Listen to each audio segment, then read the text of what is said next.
John Raven Rambo. Being the younger of the group, Rambo is very appreciated and esteemed by everyone. During his first tour of duty, he fought in extreme conditions and gave him so sharp a cynical behavior that it looks out of place inside such a young soldier. He doesn't talk a lot about his life and family, but Troutman thinks the guy joined the army to get away from the problems he had at home. Probably a violent father. During the selection process, he showed up such a degree of motivation and stamina to put his instructors in difficult situations while evaluating him. I just want to pause a moment and talk about that. That was, to me, the Rambo moment of the book. Rambo has some great action scenes throughout the book, 2 or 3 great action scenes. But that was the heart and soul of the Rambo-esque. There's a moment, spoilers people if you haven't read the book, so you should go back and read the book before you hear what I'm going to tell you. I'll give you 5 seconds. 5, 4, 3, 2, 1. Rambo kind of has a transformation scene, kind of like the end of First Blood when he's confronting Troutman, or Troutman confronts him and he breaks down. He kind of has a similar scene that really tugs on the heartstrings and brings you back. You know, you kind of get this real Genesis feeling. If First Blood was to be the last of the Rambo, if they would have went that other way and killed Rambo off, that would have been the revelation, and this would have been the Genesis. We all agree that it is fan fiction to some degree, but it's the moment that really got me in the book.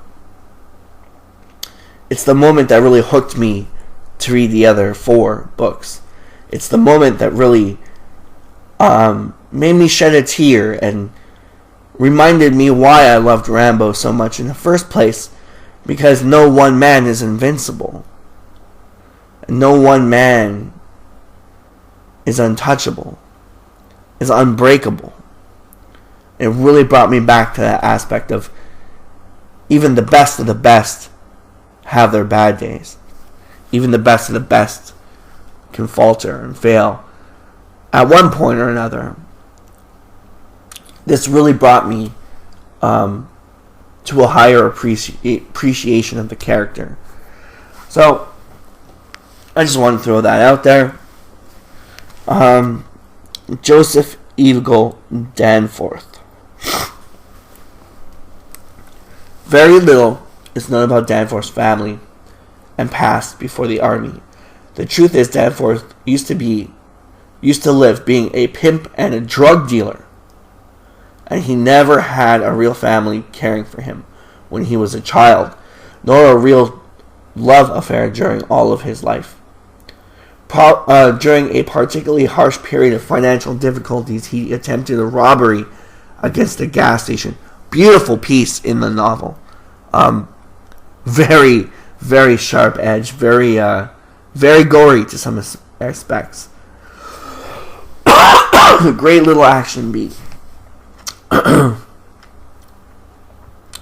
Together with his cousin Billy, the robbery went wrong. Billy got shot to death, and Danforth killed, even in self-defense, the owner of the gas station that Danforth used to know, and his brother used to know since he was a kid.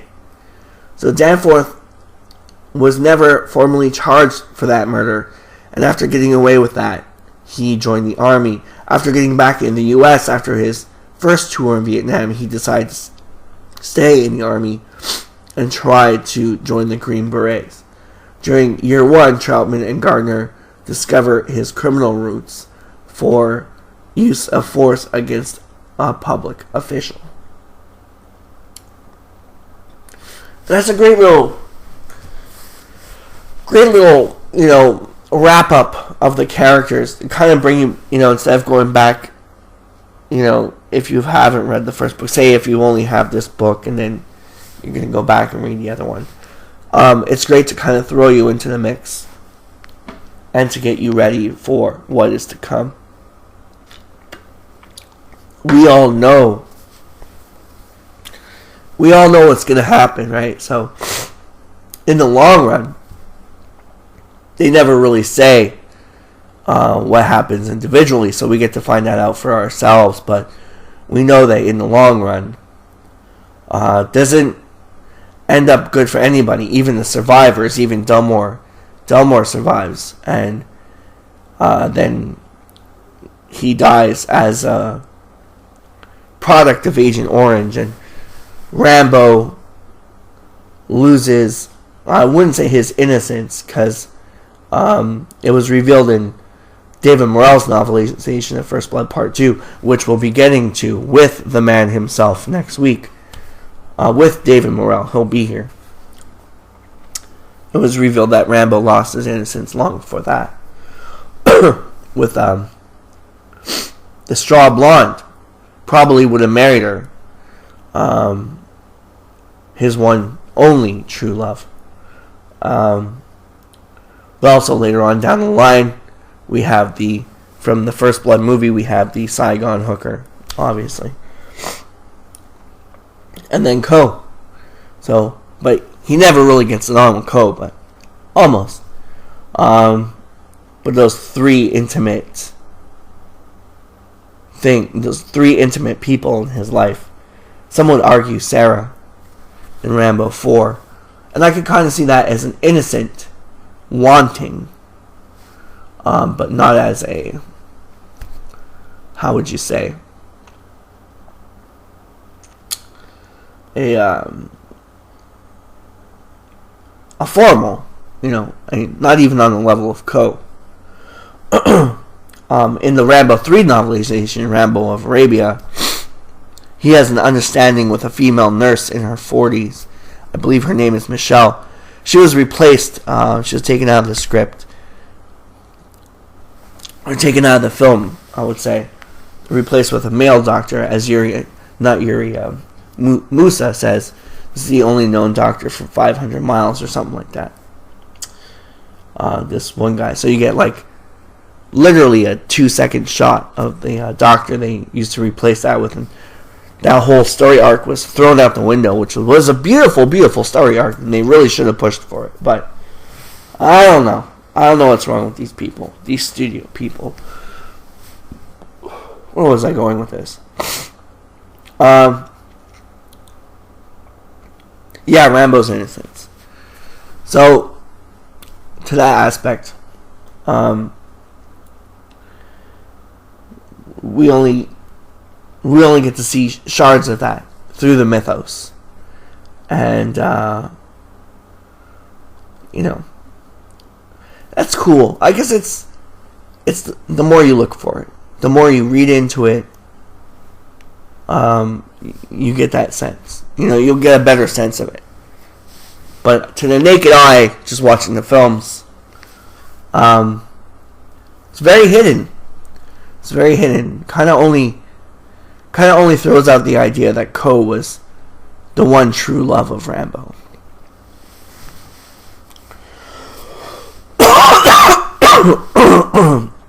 So sorry, people. I'm so sorry. I'm sorry I'm sick as a dog. I'll try to do better.